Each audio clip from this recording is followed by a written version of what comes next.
৫ মিনিটের দিকে অন্তর্বর্তী সরকারের প্রধান উপদেষ্টা অধ্যাপক মোহাম্মদ ইউনূস তিনি বেগম খালেদা জিয়ার স্বাস্থ্যের খোঁজ নিতে রাজধানীর এভারকেয়ার হাসপাতালে আসেন। তাকে বহনকারী একটি বহর আমরা রাজধানীর এভারকেয়ার হাসপাতালে আসতে দেখেছি এবং তার যে স্বাস্থ্যের সবশেষ খবর সেটি আসলে গতকালকে তার যে ব্যক্তিগত চিকিৎসক এবং বিএনপির স্থায়ী কমিটির সদস্য এজিএম জাহিদ হোসেন যেমনটা জানিয়েছিলেন, তিনি চিকিৎসকদের চিকিৎসাতে সাড়া দিতে পারছেন, রেসপন্স করছেন সেটি, এবং তার শারীরিক অবস্থা আগের মতোই অপরিবর্তিত রয়েছে, অর্থাৎ তার শারীরিক অবস্থা ভালো হয়েছে সেটি বলা যায় না, বা তার থেকে অবনতি হয়েছে সেটিও বলা যায় না। একটি স্থিতিশীল অবস্থায় রয়েছে। সেই থেকে দেশি বিদেশি যে মেডিকেল টিম, চিকিৎসকদের যে মেডিকেল টিম, সেই মেডিকেল টিমের পরামর্শ অনুসারে সার্বক্ষণিক পর্যবেক্ষণ তিনি রয়েছেন, সে অনুসারে তার চিকিৎসা চলছে। এবং আপনারা জানেন যে 23 নভেম্বর বেগম খালেদা জিয়ার হঠাৎ শ্বাসকষ্ট হলে তাকে রাজধানীর এভারকেয়ার হাসপাতালে ভর্তি করানো হয়। এরপরে 27 নভেম্বর কিন্তু তার শারীরিক অবস্থা ব্যাপক খুবই অবনতির দিকে চলে যায়। এরপরে কিন্তু জনমনে এক ধরনের শঙ্কা তৈরি হয়। চিকিৎসকরাও জানিয়েছিলেন যে বিএনপি মহাসচিব মির্জা ফখরুল ইসলাম প্রথমেই জানিয়েছিলেন যে তার শারীরিক অবস্থা খুবই সংকটাপন্ন মুহূর্তে চলে গিয়েছে। সেই থেকে দেশবাসীর মধ্যে উদ্বেগ উৎকণ্ঠা ছড়িয়ে পড়ে এবং সারা দেশের মানুষ তার জন্য দোয়া করছে, তার সুস্থতার জন্য দোয়া করছেন। দেশের মানুষ এবং সব রাজনৈতিক দলের নেতাকর্মীরাও কিন্তু তার শারীরিক সুস্থতার জন্য দোয়া করছেন। এখানে আমরা দেখতে পাচ্ছি তাকে ভর্তি করানোর পর থেকেই কিন্তু প্রতিদিন হাজার হাজার মানুষ রাজধানীর এভারকেয়ার হাসপাতালের মূল ফটকের বাইরে অপেক্ষা করছেন। তারা একটি ভালো সংবাদের অপেক্ষায় আছেন, একটি ইতিবাচক সংবাদের অপেক্ষায় আছেন।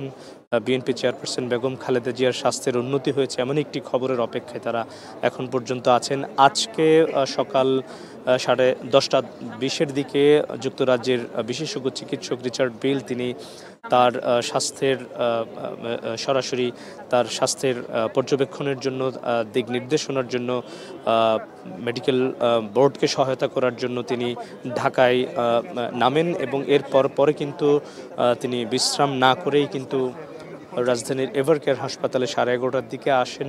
1:45টার দিকে তিনি এভারকেয়ার হাসপাতাল ত্যাগ করেন এবং তিনি হাসপাতালে আসার পর কিন্তু তার যে মেডিকেল বোর্ড, সেই মেডিকেল বোর্ডের সাথে সার্বক্ষণিকভাবে তিনি তাদের সাথে কথা বলেছেন এবং পরামর্শ দিয়েছেন। এরপরে কিন্তু তিনি বেরিয়ে যান এবং দেশি বিদেশি চিকিৎসকদের সমন্বয়ে যে মেডিকেল বোর্ড, সে অনুসারে তাদের পরামর্শ অনুসারে কিন্তু তার চিকিৎসা চলছে। রাত 9টার দিকে চীন থেকে যে মেডিকেল টিমটি আসার কথা তারা আসবেন এবং 7:05 দিকে তার শারীরিক অবস্থার খোঁজখবর নিতে অন্তর্বর্তী সরকারের প্রধান উপদেষ্টা অধ্যাপক মোহাম্মদ ইউনূস রাজধানীর এভারকেয়ার হাসপাতালে আসেন।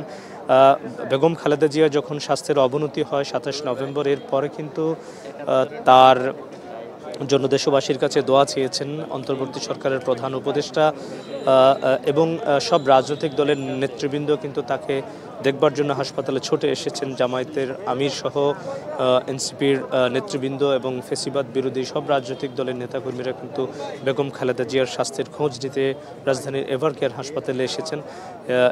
এখনও পর্যন্ত আজকে চরমনের নায়েবে আমির, ইসলামী আন্দোলন বাংলাদেশের নায়েবে আমির, তিনি এসেছেন। তিনিও জানিয়েছেন বেগম খালেদা জিয়ার স্বাস্থ্যের অবস্থা খুব একটা ভালো নয়, তার জন্য দেশবাসীর কাছে দোয়া চেয়েছেন এবং সরকারের সন্ধ্যার দিকে অন্তর্বর্তী সরকারের স্বরাষ্ট্র উপদেষ্টা তিনি বেগম খালেদা জিয়ার স্বাস্থ্যের খোঁজ নিতে এসেছিলেন। এর আগে দুপুরের পরে মৎস্য উপদেষ্টা এসেছিলেন।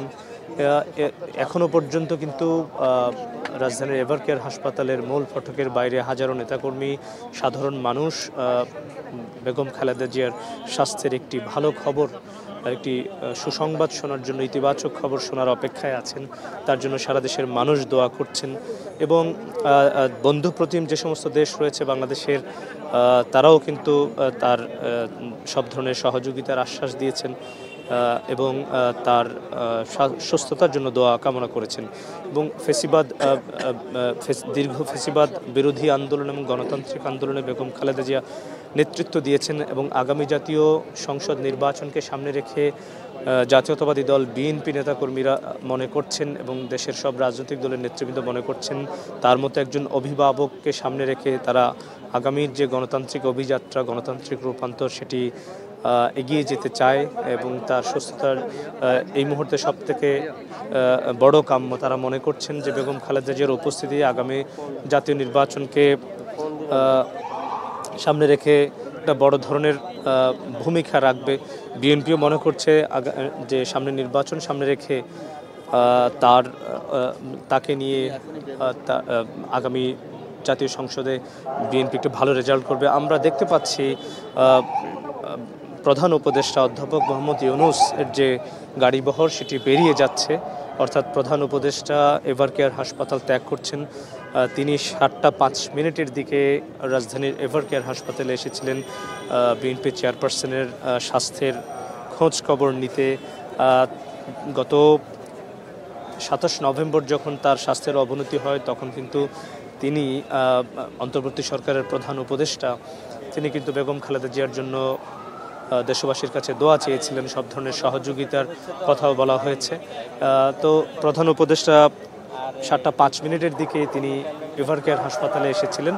তার স্বাস্থ্যের খোঁজ খবর নিয়ে তিনি কিন্তু এভারকেয়ার হাসপাতাল ছেড়ে যাচ্ছেন এবং তার যে আগমন এবং তার যে প্রস্থান সেই নিয়ে কিন্তু ব্যাপক নিরাপত্তা চাদরে ঢেকে দেওয়া হয় এভারকেয়ার হাসপাতালের চতুর্পাশ এবং বেশ কয়েক স্তরের নিরাপত্তা ব্যবস্থা রাখা হয়েছে। তিনি মাত্রই বেরিয়ে গেলেন, প্রধান উপদেষ্টা বেগম খালেদা জিয়ার স্বাস্থ্যের খোঁজ খবর নিয়ে তিনি মাত্রই বেরিয়ে গেলেন এবং রাত 9টার দিকে কিন্তু চায়না থেকে যে মেডিকেল টিমটা আসার কথা রয়েছে সেটি আসলে পরে বেগম খালেদা জিয়ার বেগম খালেদা জিয়ার চিকিৎসা নিয়োজিত যে মেডিকেল বোর্ড সেই মেডিকেল বোর্ডের সাথে বসার কথা রয়েছে। এরপরে তার শারীরিক অবস্থা বিবেচনায়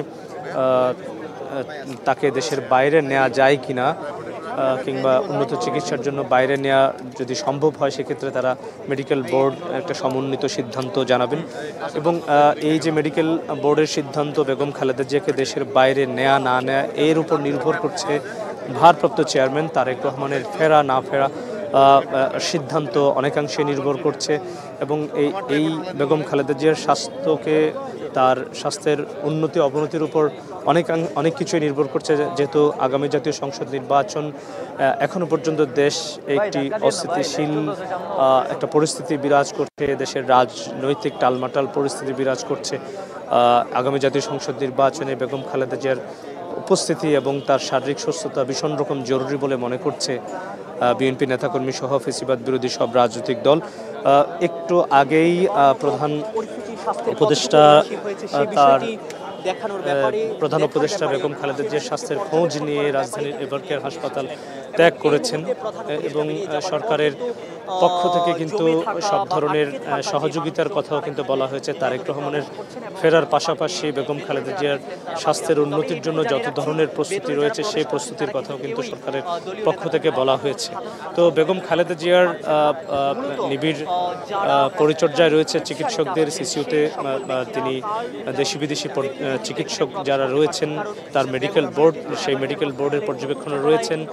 সকালে রিচার্ড বিল যুক্তরাজ্যের বিশেষজ্ঞ চিকিৎসক তিনি এসেছিলেন। তিনি এরপরে কিন্তু রাত 9টার দিকে চায়না থেকে চীন থেকে যে বিশেষজ্ঞ টিম আসার কথা তারা কথা বলবেন এবং একটি তাদের সমন্বিত একটি সিদ্ধান্তের মধ্য দিয়ে নিশ্চিত হবে বেগম খালেদা জিয়ার উন্নত চিকিৎসার জন্য দেশের বাইরে নেওয়া হবে কি হবে না। এখনো পর্যন্ত তার স্বাস্থ্যের অবস্থা অপরিবর্তিতই রয়েছে। বিএনপির পক্ষ থেকে তার সুস্থতা কামনায় সবার কাছে দোয়া প্রার্থনা করা হয়েছে। একমাত্র একটি মিরাকল এবং দেশের মানুষের দোয়াই তাকে দেশের মানুষের কাছে ফিরিয়ে দিতে পারে বলে বিএনপি নেতাকর্মীরা মনে করছেন। এখনো পর্যন্ত তার স্বাস্থ্যের অবস্থা একই রকম রয়েছে, স্থিতিশীল রয়েছে, অর্থাৎ অবনতিও হয়নি বা খুব একটা উন্নতিও হয়নি এবং দেশি বিদেশি চিকিৎসকদের সমন্বয়ে মেডিকেল বোর্ডের সিদ্ধান্ত অনুসারে তার চিকিৎসা চলছে। তো এই ছিল আমার কাছে রাজধানীর এভারকেয়ার হাসপাতালের সামনে থেকে বিএনপি চেয়ারপারসন এবং সাবেক 3বারের প্রধানমন্ত্রী